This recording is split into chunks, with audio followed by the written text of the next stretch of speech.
Hi, it's Sue. Thanks for joining me for today's Bible reading for April 11th. Happens to be my birthday, and I'm reading 2 Samuel 22 to 24 from the World English Bible. Verse 1. David spoke to Yahweh the words of this song in the day that Yahweh delivered him out of the hand of all his enemies and out of the hand of Saul. And he said, Yahweh is my rock, my fortress, and my redeemer, even mine. God is my rock in whom I take refuge, my shield and the horn of my salvation, my high tower and my refuge. My Savior, you save me from violence.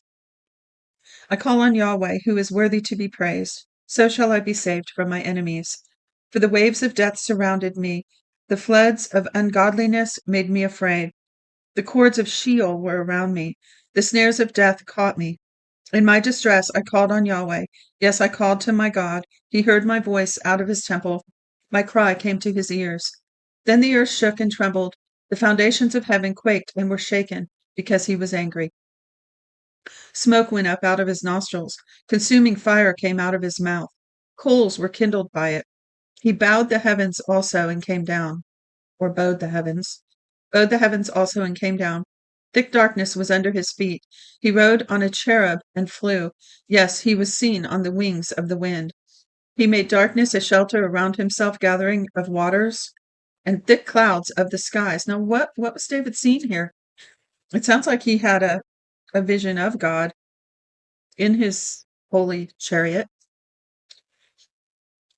Very interesting what he's describing here.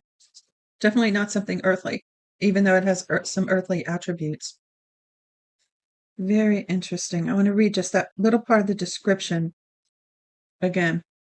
The earth shook and trembled. The foundations of heaven quaked and were shaken because he was angry. Smoke went up out of his nostrils, consuming fire out of his mouth. Coals were kindled by it. He bowed the heavens also and came down. Thick darkness was under his feet. He rode on a cherub and flew. Yes, he was seen on the wings of the wind. He made darkness a shelter around himself, gathering of waters and thick clouds of the skies. At the brightness before him, coals of fire were kindled. Yahweh thundered from heaven. The Most High uttered his voice. He sent out arrows and scattered them, lightning and confused them. Then the channels of the sea appeared. The foundations of the world were laid bare by Yahweh's rebuke at the blast of the breath of his nostrils. He sent from on high and took me. He drew me out of many waters. He delivered me from my strong enemy, from those who hated me, for they were too mighty for me. They came on me in the day of my calamity, but Yahweh was my support. He also brought me out of a large place. He delivered me because he delighted in me. Yahweh rewarded me according to my righteousness. He rewarded me according to the cleanness of my hands. For I have kept Yahweh's ways and have not wickedly departed from my God. For all his ordinances were before me. As for his statutes, I did not depart from them. I was also perfect toward him. I kept myself from my iniquity. Therefore Yahweh has rewarded me according to my righteousness, according to my cleanness in his eyesight. With the merciful you will show yourself merciful. With the perfect man you will show yourself perfect. With the pure you will show yourself pure. With the crooked you will show yourself shrewd. You will save the afflicted people, but your eyes are on the haughty, that you might bring them down. For you are my lamp, Yahweh. Yahweh will light up my darkness. For by you I run against a troop. By my God I leap over a wall. As for God, his way is perfect. Yahweh's word is tested. He is a shield to those who take refuge in him. For who is God besides Yahweh? Who is a rock besides our God? God is my strong fortress. He makes my way perfect. He makes his feet like hinds' feet and sets me on high places. He teaches my hands to war so that my arms bend a bow of brass. You have also given me the shield of your salvation. Your gentleness has made me great. You have enlarged my steps under me. My feet have not slipped. I have pursued my enemies and destroyed them. I didn't turn again until they were consumed. I have consumed them and struck them through so that they can't arise. Yes, they have fallen under my feet. You have armed me with strength for the battle. You have subdued under me those who rose against me. You have also made my enemies turn their backs to me, that I might cut off those who hate me. They looked, but there was no one to save, even to Yahweh, but he didn't answer them. Then I beat them, as small as the dust of the earth. I crushed them as the mire of the streets and spread them abroad. You also have delivered me from the strivings of my people. You have kept me to be the head of the nations. A people whom I have not known will serve me. The foreigners will submit themselves to me. As soon as they hear of me, they will obey me. The foreigners will fade away and will come trembling out of their close places. Yahweh lives. Blessed be my rock. Exalted be God, the rock of my salvation, even the God who executes vengeance for me, who brings down people under me, who brings me away from my enemies. Yes, you lift me up above those who rise against me. You deliver me from the violent man. Therefore, I will give thanks to you, Yahweh, among the nations, and will sing praises to your name. He gives great deliverance to his king and shows loving kindness to his anointed, to David, and to his offspring forevermore. Wow, so many of my memory verses in that chapter, 2 Samuel 22. I'm going to have to remember that because I know the verses, but I don't always know their address. So 2 Samuel 22 is full of some really good memory verses. It's a good habit to get some index cards and write them down and just flip through them every day. Chapter 23, verse 1. Now these are the last words of David. David, the son of Jesse, says, the man who was raised on high says, the anointed of the God of Jacob, the sweet psalmist of Israel. Yahweh's spirit spoke by me. His word was on my tongue. The God of Israel said, the rock of Israel spoke to me, one who rules over men righteously, who rules in the fear of God, shall be as the light of the morning, when the sun rises, a morning without clouds, when the tender grass springs out of the earth, through clear shining after the rain. Isn't my house so with God? Yet he has made with me an everlasting covenant, ordered in all things and sure, for it is all my salvation and all my desire, although he doesn't make it grow. But all the ungodly will be as thorns to be thrust away, because they can't be taken with the hand. But the man who touches them must be armed with iron and the staff of a spear. Excuse me. They will be utterly burned with fire in their place. These are the names of the mighty men whom David had: Josheb, Basaveth, a Tahkemonite, chief of the captains. The same was Adino the Eznite, against 800 slain at one time. After him was Eleazar the son of Dodai, the son of an Ahoite, one of the three mighty men with David, when they defiled the Philistines, who were there gathered together to battle, and the men of Israel had gone away. Excuse me. He arose and struck the Philistines until his hand was weary, and his hand froze to the sword. And Yahweh worked a great victory that day, and the people returned after him only to take plunder. After him was Shammah, the son of Agi, the Haranite. The Philistines had gathered together into a troop where there was a plot of ground full of lentils, and the people fled from the Philistines. But he stood in the middle of the plot and defended it, and killed the Philistines, and Yahweh worked a great victory. 3 of the 30 chief men went down and came to David in the harvest time to the cave of Adullam, and the troop of the Philistines were encamped in the valley of Rephaim.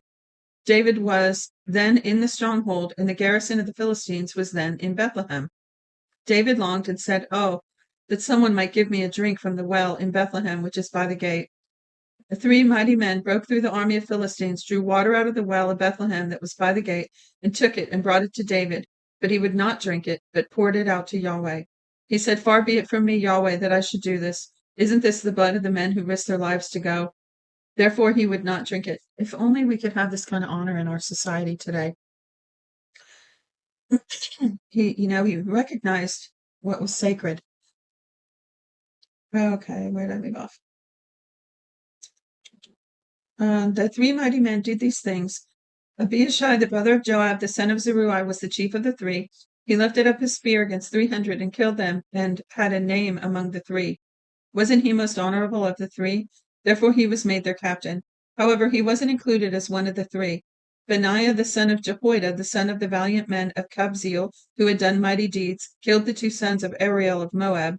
He also went down and killed a lion in the middle of a pit in the time of snow. He killed a huge Egyptian, and the Egyptian had a spear in his hand, but he went down to him with the staff and plucked the spear out of the Egyptian's hand and killed him with his own spear.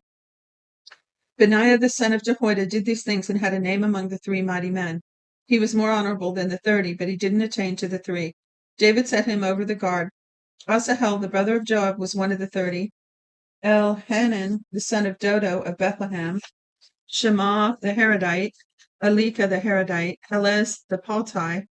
Ira the son of Ikish the Tekoite, Abiezer the Anathothite, Mebunai the Hushathite, Salmon the Ahohite, Maharai the Netophathite, Heleb the son of Banah the Netophathite, Ittai the son of Ribai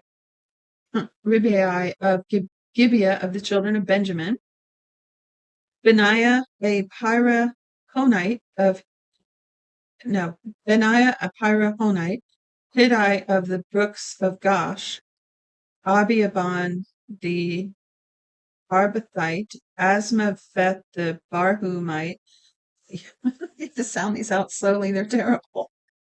Eliabah the Shaalbonite, the sons of Jeshan, Jonathan, Shammah the Hararite, Abiam the son of Sharar the Ararite, Eliphet the son of Ahasbai, the son of Maacathite, Eliam the son of Ahithophel the Gilonite, Hezro the Carmelite, Pariah the Arbite, Egal the son of Nathan of Zobah, Beni the Gadite, Zelek the Ammonite, Naarari the Beathite, armor bearers to Joab and the son of Zeruiah, Ira the Ithrite, Gareb the Ithrite, and Uriah the Hittite, 37 in all.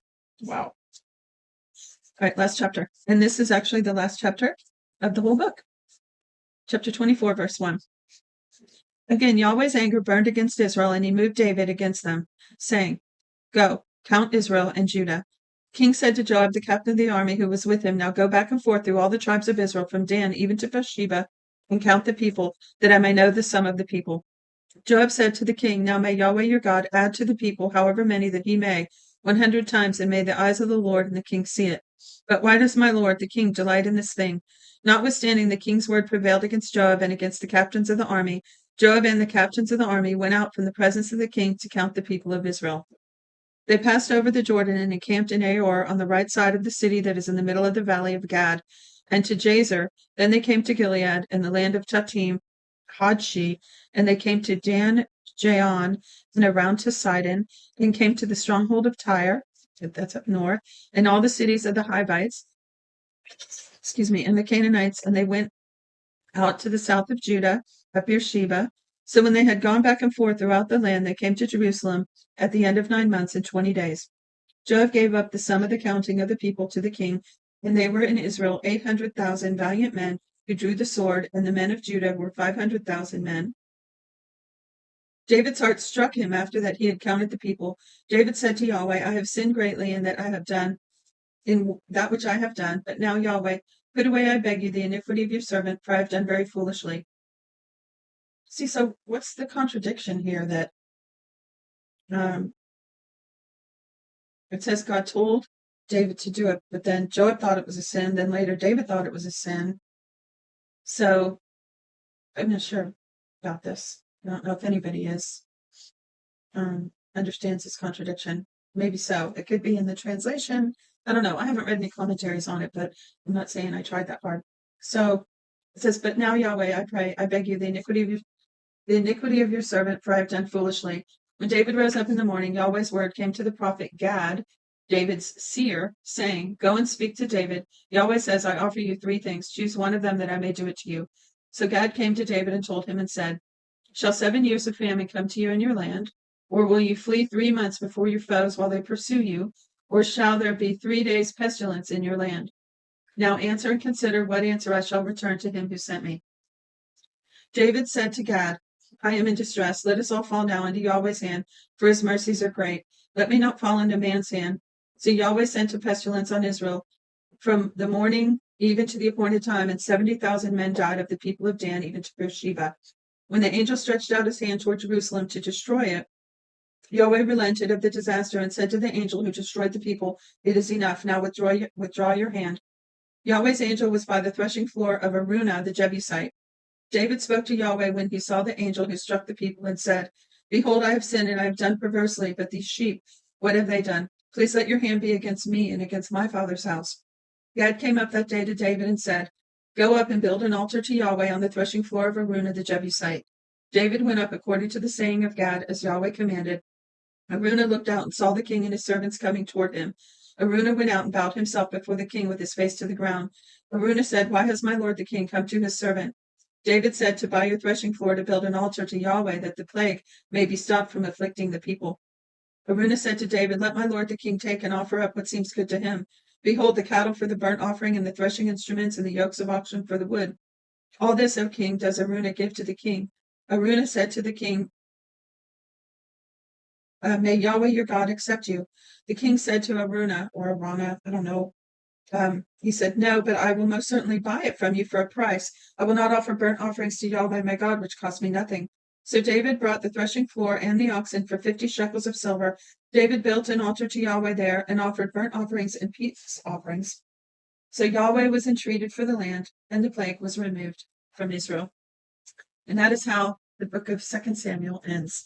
Thanks for joining me today. God bless you, and I'll see you tomorrow with the book of 1 Kings.